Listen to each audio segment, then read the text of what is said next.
So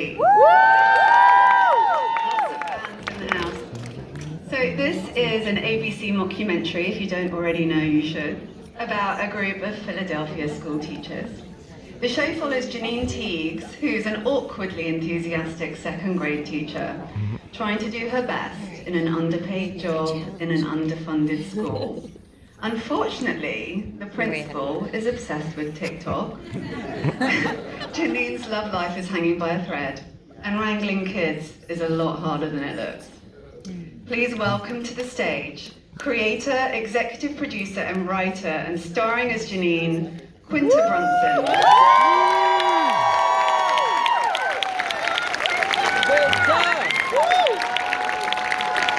As Barbara Howard, Cheryl.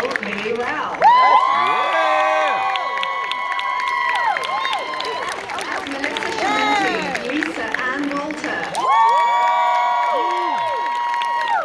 And joining us virtually, starring as Principal Coleman, Janelle James. Hi, Janelle. Okay, so before we get started, we're going to roll a clip.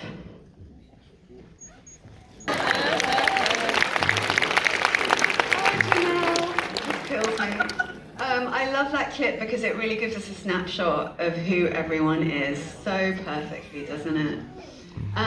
So I want to talk first about Janelle because unbelievably, this is your first on-screen role, which is incredible. You got nominated for an Emmy. It's just phenomenal. Tell us how you feel having gone from doing stand-up and meeting Quinta and then this happening and embodying Principal Coleman, who is just the best character. So good. Thank you so much. I feel amazing, and I think it's a testament to the character that Quinta has created and the writers. And the thing about a second season that I'm finding is it's giving people a opportunity to go back and rewatch the first season and realize that, Ava, although she is a clown, that's not all she is. She's not just the laugh. She's a real, multi-layered character that's usually reserved for white men to play. So it's been an exciting character for me to play, to bring to life, and it's amazing to be nominated for an Emmy up against phenomenal actors, and I'm proud of myself. That's how I feel. As you should be. Quinta, you and I have talked about your casting process before, and tell us a little bit about that, how you got such perfect fits for each of these roles. You told me, that Janelle was someone you really wanted to fight for. Chris Perfetti's another person who did not necessarily have the household name that maybe some of the other people had. Tell us about that. Well, I was very fortunate in that everyone I wanted for each role I got. That doesn't always happen in television. There are many different reasons why it doesn't happen. Sometimes you want people and they aren't available, and sometimes you want people and the network or studio really doesn't want that person for various reasons. So Janelle and Chris specifically, Chris and Janelle were not household names to them. I had known Janelle stand up and knew she was probably the most hilarious person I'd ever seen, but they didn't know that yet. But I wanted a new, fresh face. I think when you're making a show, it's just as important to have faces that you know as it is to have faces that are brand new. And Chris Perfetti was kind of the same thing. He auditioned and I was blown away. And I said, it's him, end of search. And I got very fortunate when Lisa auditioned because I'm a millennial, I knew her from The Parent Trap. And what was great about it is that wasn't what sold her. So it wasn't what sold the audition. She sold the audition. She came in, she was Melissa. And that is what you want. You want to see the character fully formed. And the last person cast actually was Sheryl, a person, like I said, I thought wasn't going to be available because, Sheryl was working a lot at the time and was on another sitcom before that. And then I saw we had the opportunity to get her and I was like, I want to get her. I think that our search is over and we're done. And that's how we got a dream cast. I do want to ask you also, Quinta, something you talked about when you did your hosting SNL, which was fantastic. Thank you.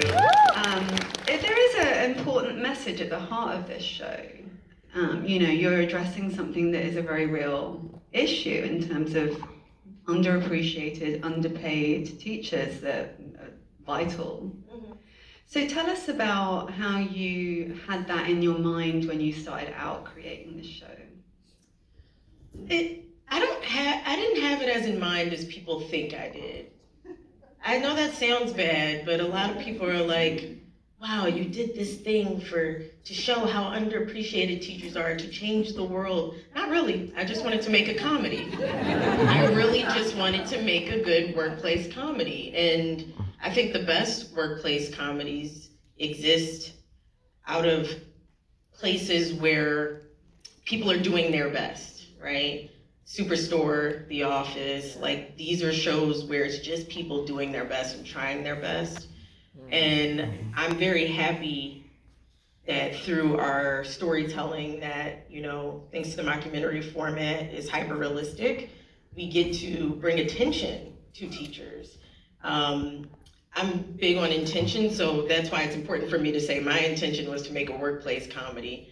I'm very happy that through that, now people get to see what it is teachers go through and what they deserve. But if I may, it's also super authentic.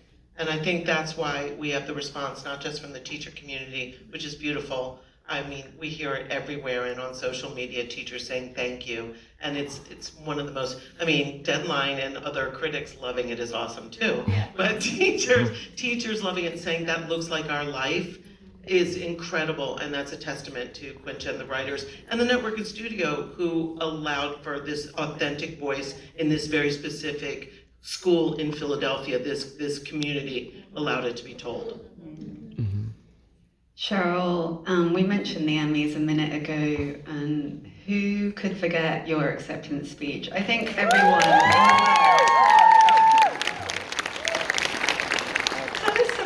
Your experience of playing Barbara Howard, what she means to you, how you related to her, and just generally what it's been like to be part of Abbott Elementary.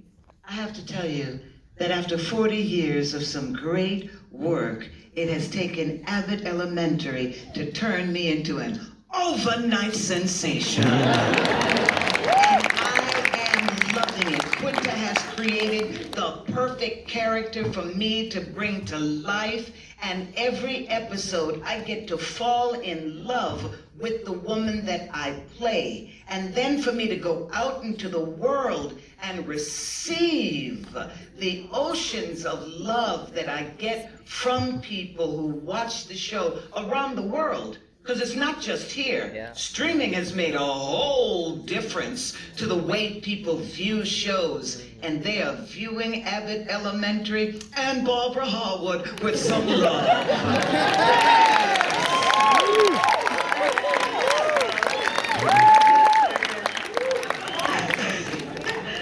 Lisa, something I really enjoyed about your character in general is the zingers. She has some real zingers. But then in season 2, we really saw her heartfelt love for the kids. There she is teaching 2 grades at once, pretzeling herself, and she doesn't complain. She loves She her job. complains plenty. She punches the heads off of cardboard characters. Thank you. Was there a question, or should I just go? Thank you for the compliment. Just tell us how you feel about how she's evolved. Yeah, thank you, hon. First of all, I love Melissa too. We are very fortunate in that we play characters that we enjoy. And Melissa is sort of an amalgamation of cousins in my family. My mother a little bit, who was a public school teacher in DC. And thank you. And what was beautiful about season 2 is we had more episodes, and the writers, when I talk about her, I start going in Philadelphia. You heard it, right? season 2, as opposed to some television shows, was no sophomore slump. It was so good. There was such good story, and there was the opportunity for us to play scenes with characters that I hadn't had a chance to really play a deep scene with Gregory. You know, I played a lot of, which just happened last week's episode, and all of the layers of our characters, and it's all of us. There's not a bum in the lot.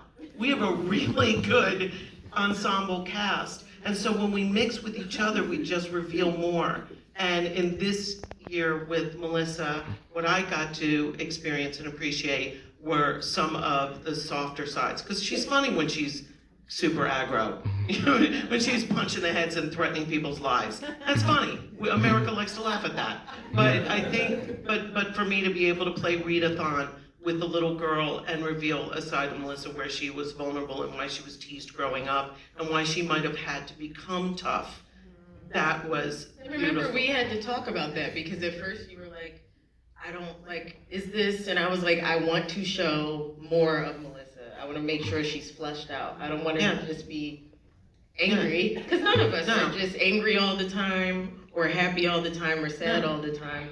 I wanted to make sure that, or funny. I wanted to make sure that all of these characters, especially the women on our show, have layers. I love that. And our business tends, in some ways, tends to pigeonhole characters, and in women you become a trope. Here's the slutty next door neighbor. This is the dumb girl at work. I've been that plenty. Big hair, boobs, it happens. But with Sluts are teachers too. yeah. And vice versa.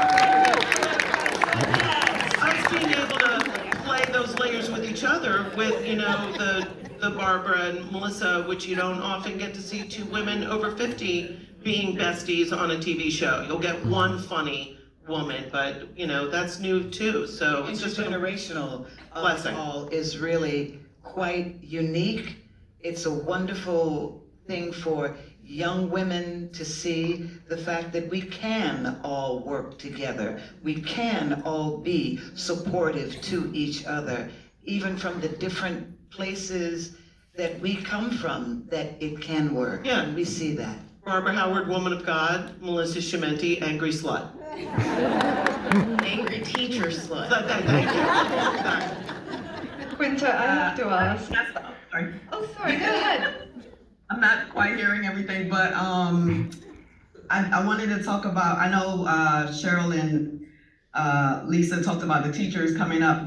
I've been on the road here doing comedy again, and a thing that I have been receiving even more than teachers is other Black women really love Ava, and they really tell me that they feel seen, which is, again, reinforcing that this is a character that is really new for television, this type of Black women. And so that makes me even more happy than the teachers, that Black women are seeing themselves in this new way through me. And what could have been a very one-dimensional character that people love to hate is even more in season 2 being revealed as so multi-layered. You find out she's not only funny, she loves to learn, and she actually does love kids. And she actually is running the school in her own way. It's not how everyone might do it, but it's pretty effective. So it's just been, it's amazing. Again, it's amazing. Very well said, very well said. Last question, Quinta, what can you tell us about season 3? Not to put you on the spot. No worries. I'm so excited to get back to the writers' room, first of all. Abbott is a very collaborative writers' room. We really generate these ideas with each other. There might be a strike and then there'll be a hold, but no matter what, I can't wait till we get to go back. So far, I'm thinking about things, you know, it's always about how do we continue to grow these characters. That's it. I never want them to become stagnant. So I see Janine growing and I don't know how to talk about this without spoiling things. You can spoil stuff. Growth. I just see more growth. Is that satisfying? No. Trash answer. That was good. That- You know what? I that have to felt say trash. something about Quinta. Quinta has vision, and the great vision that she has had for this show is now being shared with the world, and they love what she has done. And all of us, we love what she has done for each other.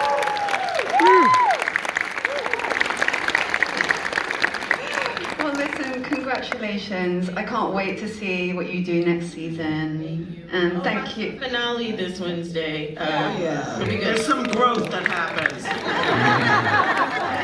Thank you all. Congratulations. Such a pleasure. Thank you, Janelle.